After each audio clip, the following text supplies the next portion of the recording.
নমস্কার বন্ধুরা, আমি প্রান্তিকা দে আর আমার বোনের ছেলের তুতায়ের আজকে বার্থডে। তো সেখানেই আমরা সবাই একত্রিত হয়ে ছোট্ট একটা সেলিব্রেশন অনুষ্ঠানের আয়োজন করা হয়েছে। আর সেখানেই সমস্ত কিছু একটা ব্লগের মাধ্যমে আপনাদের সামনে তুলে ধরার চেষ্টা করছি, তারই কিছু অংশ নিয়ে। তো চলুন দেখা যাক কিভাবে বার্থডে সেলিব্রেশন হলো আর কেমন আনন্দ হলো, সবটাই আপনাদের সামনে কিছু অংশ তুলে ধরার চেষ্টা করব। আমার বাপের বাড়ির দিক দিয়ে ছিল আমার মা, বাবা, আর আমার বাড়িতে যে বৌদি থাকে বৌদির হাজব্যান্ড, আমার বোন মুন, তার হাজব্যান্ড কুচকু সোনা, আর রমার মেয়ে, এরাই উপস্থিত ছিল আমার বাপের বাড়ির তরফ থেকে। আর আমি আমার হাজব্যান্ড আর আমার ছেলে, এরা তো ছিলামই। আর এখন আশীর্বাদের পালা।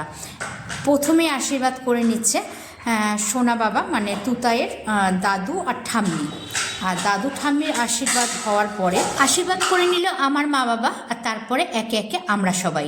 চলুন দেখি সেটারই কিছু অংশ।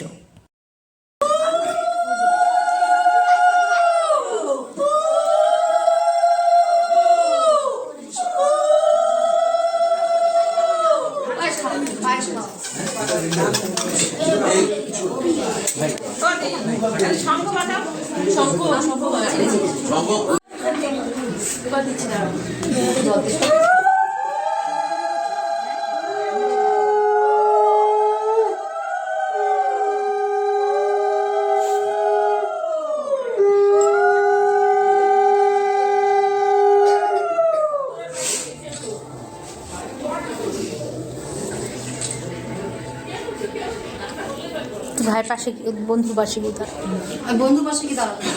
বন্ধু দাদা হয়। দাদা হয়? ও ছোট না, ও অভিরূপ দাদা হয়। আচ্ছা, অভিরূপ দাদা। আচ্ছা,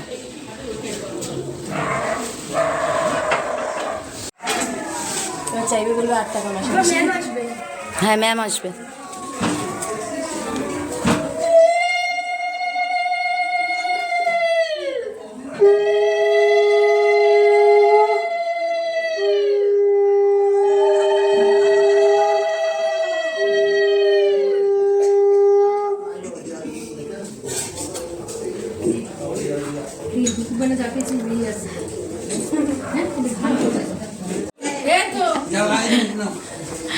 আসো মাসি আসো।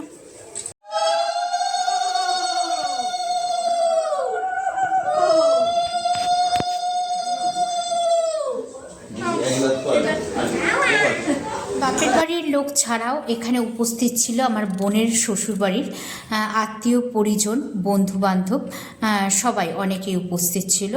আর সবাই একে একে আশীর্বাদ করে নিল। বেশ মজা হচ্ছিল কিন্তু। আর বোনের ছেলে মানে তুতায়ের টিচাররাও উপস্থিত ছিল। আর তুলির ছেলে লালটু সবাই উপস্থিত ছিল। বেশ ভালো লাগছে। আমার অনেক ব্লগে আপনারা একটা কথা শুনে থাকবেন, অনেকবারই শুনেছেন, অনেকবার আমি বলেছি, তাও আবারও একবার বলছি। যেখানে পরিবারের সকলে উপস্থিত থাকে সেখানে কিন্তু আনন্দটা একটা আলাদাই মাত্রা পায়। রমা আশীর্বাদ করে নিল, এবার আশীর্বাদ করছে আমার বোনের হাজব্যান্ড অনিরুদ্ধ।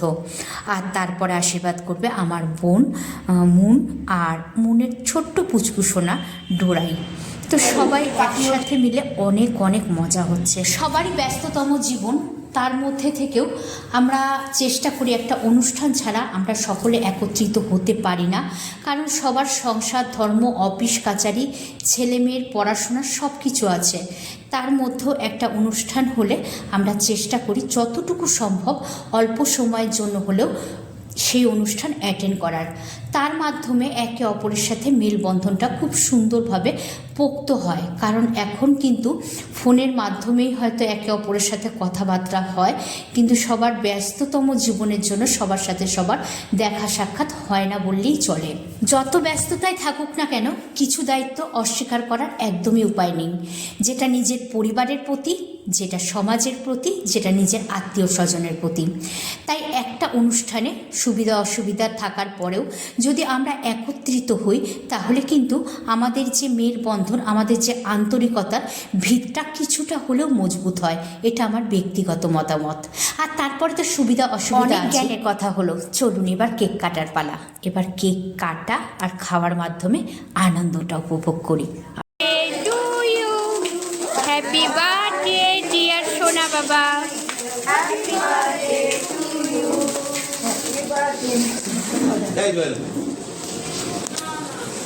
সবাইকে একটু একটু তুলে নিই।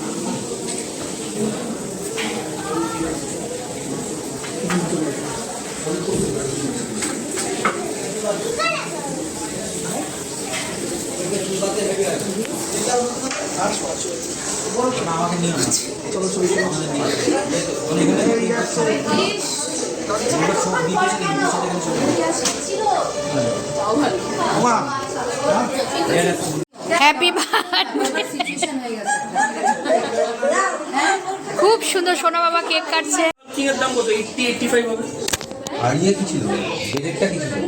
আমি বেসিক্যালি সিঙ্গেল ইউনিট, মানে আমার সব সিঙ্গেল ইউনিট ছিল?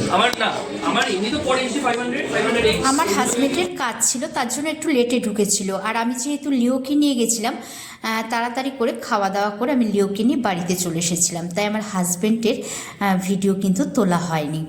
তো চলুন, অনেকটা রাত হয়েছে, এবার খাওয়া দাওয়া করে লিওকে নিয়ে বাড়ি ফেরার পালা। এখানে আমার বোন জামাই, আমাদের বাড়ির বৌদি বসে পড়েছে, ডোরায়ও আছে কোলে। আর এখানে সবাই বসেছে, আর আমি আর তুলিকা কিন্তু, আমার কুট্টি ননদিনী আমি আর তুলিকা বসে কিন্তু কফি আর চিকেন পকোড়া খেয়েছিলাম, কিন্তু সেটার ভিডিও নিতে ভুলে গেছি। আর তারপরে মেন কোর্সে চলে এসেছি। মেন কোর্সে এখানে ছিল চিকেন শার্টে সস আর তার সাথে স্যালাড, আর তারপরে দিয়ে দিল এখানে পোলাও আর চিকেন কষা। দারুণ দারুণ টেস্টি হয়েছিল রান্নাটা। আর তারপরে দিয়ে দিল চাটনি আর পাঁপড়, আর চাটনি পাঁপড়ের পরে নেক্সট দিয়ে দিল পায়েস, আর নলিন গুড়ের পায়েস, আর তারপরে দিয়ে দিল রসগোল্লা। আর সেটা খেয়ে হাত ধুয়ে হজমোলা নিয়ে বাড়ির দিকে রওনা দিতে হবে লিওকে নিয়ে। আর আজকের মতো ব্লগটা এখানে শেষ করছি। সবাই ভালো থাকবে, সুস্থ থাকবে, আবার দেখা হচ্ছে।